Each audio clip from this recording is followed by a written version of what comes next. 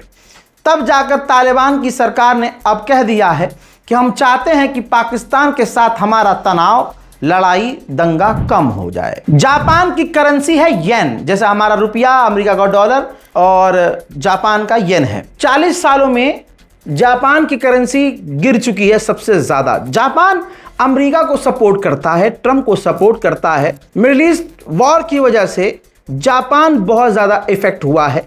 40 सालों में उसकी करेंसी इतना गिर चुकी है जितना कभी नहीं गिरी।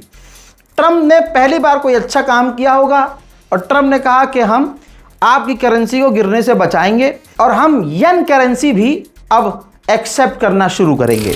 हजरात, अमेरिका तो इस जंग में फंसा हुआ है मिडिल ईस्ट में ईरान से। हथियारों की किस कदर कमी है ये भी आपसे कुछ छुपा नहीं है अगर आप मुझे सुनते हैं। दोस्तों, आपको बता दूं कि चाइना के पास जो रेयर अर्थ मैग्नेट है, यानी एक समझ लिए बच्चों को समझाने के लिए, कोई ऐसा पदार्थ जो काफ़ी रेयर होता है, बहुत कम होता है। अमेरिका को हथियार बनाने के लिए चाइना का वो रेयर अर्थ मैग्नेट चाहिए, जिसकी कमी हो रही है। चाइना दे नहीं रहा है। अमेरिका दूसरे देशों से कांटेक्ट कर रहा है कि हमें ये चीज़ें मिलें, लेकिन वो मिल नहीं पा रही हैं, जिस वजह से अमेरिका के हथियार के प्रोडक्शन में कमी आ रही है। हजरात मोहतरम, कहते हैं ना, ऊपर वाले की लाठी में आवाज़ नहीं होती। न बम फटा, न मिसाइल आई, न धमाका हुआ। अब ये तस्वीर देखिए, अमेरिका की राजधानी में वॉशिंगटन में 3 दिन से आग लगी हुई है। 3 दिन से भाई इतनी तबाही मची है कि सुपर पावर अमेरिका 3 दिन से यह आग नहीं बुझा पा रहा है। इतना ही नहीं, 600 घर पूरी तरह से डिस्ट्रॉय हो चुके हैं, तबाह हो चुके हैं, तबाह। 60,000 लोगों को उन इलाकों से निकाला गया है और 1 लाख से ज़्यादा, यानी 1 लाख हेक्टेयर ज़मीन से ज़्यादा इलाका पूरी तरह से जलकर राख हो चुका है। वहीं चीन के अंदर भी एक खतरनाक हादसा हुआ है। हादसे की तस्वीर ये देख लीजिए। चाइना के अंदर एक वेयर हाउस में आग लग गई। आग की वजह सामने नहीं आई है, आग पर काबू पा लिया गया है। फिलहाल किसी के मरने की खबर कंफर्म नहीं है। आइए अब भारत की कुछ खबरें जान लेते हैं जो बहुत बड़ी हैं, लेकिन वो हाईलाइट नहीं की गई हैं, क्योंकि आपको पता है जो मोदी वाले पत्रकार हैं, मोदुली के पत्रकार, भारत के अंदर हिंदू मुसलमान के बीच खाई खोदने में उनका गहरा हाथ है। बहुत तगड़ा। हजरात, ऐसा कोई त्यौहार, मुसलमानों का त्यौहार आता है तब मुसलमानों को प्रताड़ित किया जाता है, जब हिंदुओं का त्यौहार आता है तब भी मुसलमानों को प्रताड़ित किया जाता है। हर मोड़ पर मुसलमानों के धर्म के साथ खिलवाड़ किया जाता है, उनकी मान्यताओं को ठेस पहुंचाई जाती है। अब कावड़ चल रहे हैं, अब अगर भोले जा रहे हैं तो जाइए। मोदी ने, योगी ने आधा देश बंद कर दिया आपके लिए, लेकिन क्योंकि फसादियों को फसाद करना है तो हिंदू संगठन की कुछ महिलाएं कावड़ लेकर, जी हां, कावड़ लेकर वो भोले वाले रास्ते पे नहीं गई, वो गई ताजमहल। 11 महिलाएं कावड़ लेकर ताजमहल पहुंची। ताजमहल को तेजो महल भगवान शिव मंदिर बताते हुए जल अभिषेक की मांग की है। पुलिस ने रोक तो लिया है, लेकिन पुलिस पर क्या भरोसा। कावड़ लेकर जाने वाली महिलाओं हिंदूवादी नेताओं में मीरा राठौर भी शामिल हैं। यह बहस वहीं हो रही है। मीरा राठौर पूर्व में एक शराब कारोबारी से रंगदारी मांगने के आरोप में जेल जा चुकी हैं। जेल की तस्वीर ये देख लीजिए पुरानी, ठीक है। ये जितने भी हिंदूवादी नेता हैं, इन सबका क्रिमिनल रिकॉर्ड है। क्योंकि इनको आगे जेल नहीं जाना है तो सरकार को खुश करने के लिए, मोदी जी को खुश करने के लिए ये स्टंटबाजी इनको करनी पड़ती है। मैं एक कट्टर हिंदू से पढ़ा हूं। मेरी क्लास टीचर पूरी इस पहली क्लास से 8वीं क्लास तक 3 टीचर्स रहीं, और जो मेरी आखिर में जो टीचर थी, क्लास टीचर जो अटेंडेंस लिया करती थी और सबसे खतरनाक थी भाई, रेखा मैम, संस्कृत पढ़ाती थी। संस्कृत में 95% मार्क्स थे मेरे। ये वीडियो, मेरा वीडियो थोड़ा सा फेमस हो गए हैं हम, तो हमारी प्रिंसिपल को पता चल गया कि हाँ अब ये यूट्यूबर बन चुका है, तो अल्लाह उनकी सेहत को ठीक ठाक रखे, उनको सलामत रखे। वो भी मेरा वीडियो देखती हैं और हो सकता है वो वीडियो देखें। ये देखें, मैं बता देना चाहता हूँ कि रेखा मैम जो संस्कृत की मैम थी, हमारी संस्कृत पढ़ाती थी, उससे पहले और भी टीचर्स थे, योगेश सर, सर्वेश सर, कोई मुस्लिम टीचर नहीं था। लेकिन कभी भी 10 सालों के अंदर उन्होंने कभी ये फील नहीं करवाया कि तुम्हारा धर्म नीचा है, हम सर्वोपरि हैं। नहीं, दिन की शुरुआत हमको मन की शक्ति देना दाता, मन का विश्वास कम होना, इससे शुरुआत होती थी। हालांकि आज भी थोड़ी सी रह गई है नीचे लंबाई। क्लास और स्कूल में हम भी भाई और छोटे थे, लेकिन हरामी बहुत, जितना छोटा उतना घोटा। बाल पकड़कर रोज पिटैया होती थी और पता नहीं था हमें क्यों मारा जाता था। लेकिन प्रेयर करवाने में हम 4 लोग सबसे आगे, जैसे एक हॉल होता था, हॉल में सब इकट्ठा होते थे प्रेयर का बेल बजते ही, और लाइन लगती थी 4, जिसमें 2 लड़के 2 लड़कियां, और अगर किसी का मन किया तो भाई 6 हो गए बच्चे। अब वो प्रेयर करवाते थे। तो हमको मन की शक्ति देना दाता से शुरू होती थी प्रेयर हमारी, और आखिर में राष्ट्रगान हुआ करता था, ठीक। और इन प्रेयर से पहले ही, मतलब हमको मन की शक्ति देना दाता से पहले 4 लाइन 5 लाइन हम पढ़ा करते थे। हम पढ़ते थे, फिर पूरा स्कूल पढ़ता था। जिसकी लाइन आप सुनेंगे तो याद आ जाएगा आपको, ओम बूम भुवः स्वहा तत्सवितुर्वरेण्यम भर्गो देवस्य धीमहि धियो यो नः प्रचोदयात्। आज भी याद है, कोई टेलीप्रॉम्प्ट मोदी वाला नहीं है मेरे पास। शब्दों की मात्राएं ऊपर नीचे हो सकती हैं, लेकिन दिल में आज भी सम्मान है। पहले ही बता चुका हूं, पूरे 10 साल 12 साल तक मेरा स्कूल में बेस्ट फ्रेंड जनेब पहनने वाला वरुण था, जो मांस मच्छी से इतनी दूर रहता था जितना सलमान खान लौंडिया से दूर रहता है। इतनी सी बात है, लेकिन मेरी और उसकी दोस्ती आखिर तक कायम है, अभी भी कायम है, समझे। लेकिन उन्हीं के द्वारा, उनके जो लोग हैं, इतनी नफरत फैलाई गई है कि बेचारा मेरे सामने वो कैमरे पे आने को राजी नहीं है, समझे। तो कहने का मकसद ये है कि कभी ऐसा पहले नहीं हुआ करता था जितनी नफरत आज है। भाई शिव जी को हमने पढ़ा है, जो आज भोले भोले कर रहे हो, उस शिव को शिव पुराणों में हमने पढ़ा है, लाइब्रेरी में हमने पढ़ा है। क्योंकि मैं एक मुसलमान, मेरे सारे दोस्त हिंदू, दिवाली है, दशहरा है, कोई भी त्यौहार आ रहा है, उसके जो बैक स्टोरी होती थी, ये क्यों होता है, ऐसा क्यों करते हैं, आज के दिन क्या हुआ था, मुझे इंटरेस्ट होता था, वो मुझे बताते थे, क्लास टीचर आकर बताते थे। दिवाली पर अकेले अकेले पूरा क्लासरूम सजाने वाला मैं। ये स्कूल की बात हो गई ना। जब मैं ऑफिस ज्वाइन कर चुका था तो जितने भी ऑफिस में काम किया सारे सीईओ डायरेक्टर्स इस बात को जानते हैं, गवाही देंगे, नहीं कमेंट मत कर दीजिएगा आप, गवाह हैं आप मेरे जितने भी बॉस रहे हैं कि दिवाली की जो रंगोली होती है ना, क्योंकि मुझे ड्राइंग का बड़ा शौक था, रंगोली तक मैंने बनाई है अकेले ने। पूरा ऑफिस सजाया मैंने अकेले ने, शौक था, अभी भी है। कभी हम लोगों ने दूरी इख्तियार नहीं की, भैया ये तो हिंदू, क्योंकि उनके दिल में भी हमारे लिए कोई नफरत नहीं, तो मेरे दिल में उनके लिए क्यों नफरत हो। तो आज की तारीख में दर्द होता है, ये नफरत देखकर दर्द होता है।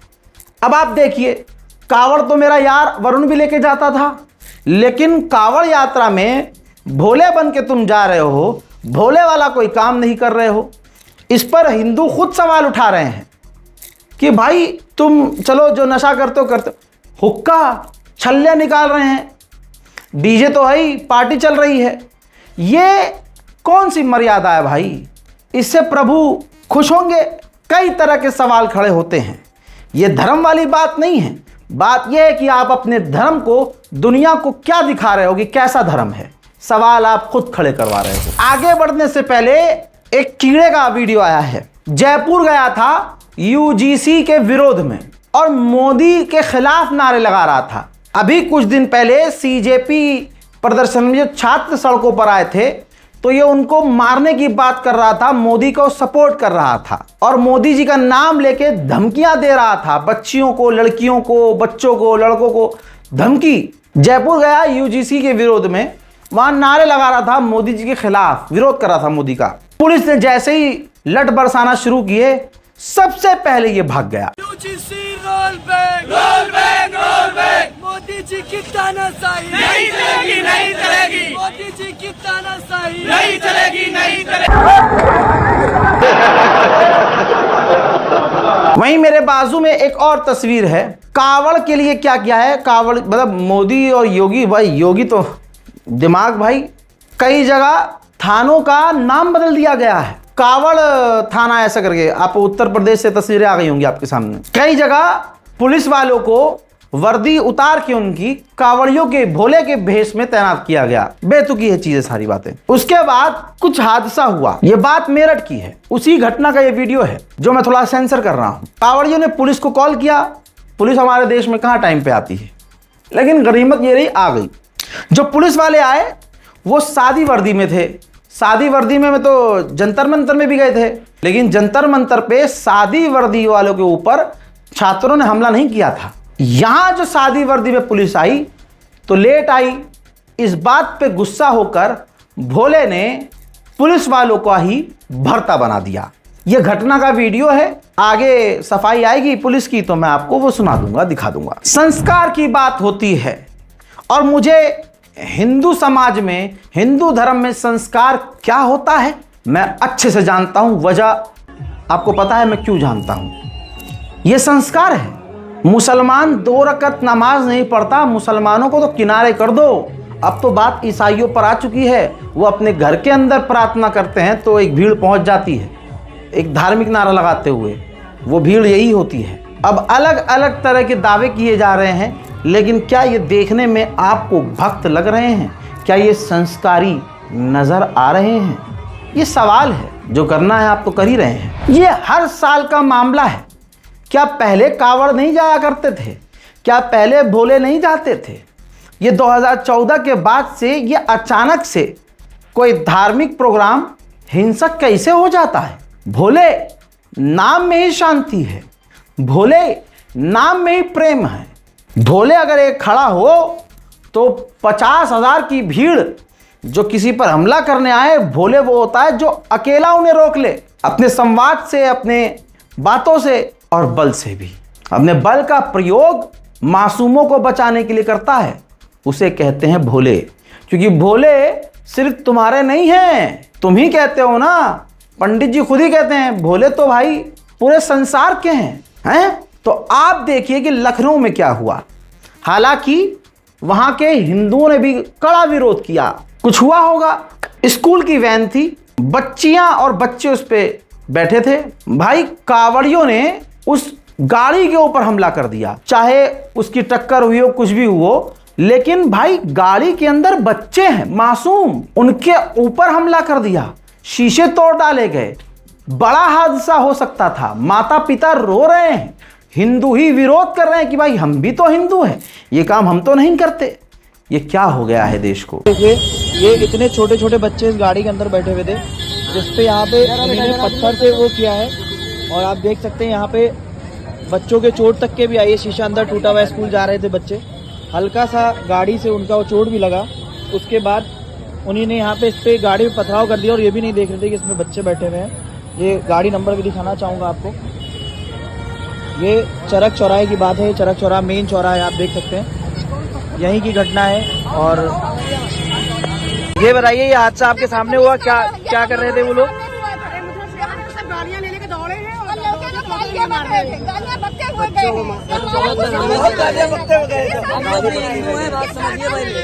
हम लोग भी हिंदू हैं, इसका मतलब ये नहीं है कि हिंदू धर्म है तो किसी को परेशान करें। मतलब जबरन ये सारी चीजें करी गई है लोग के।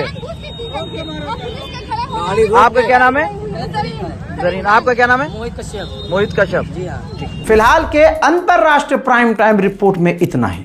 इस रिपोर्ट को शेयर कीजिए, दुआओं में याद रखिए कि हमारे देश को जिस सुअर की नज़र लगी है, हमारा देश उस गंदी नज़रों से बच जाए, देश में शांति और अमन आए।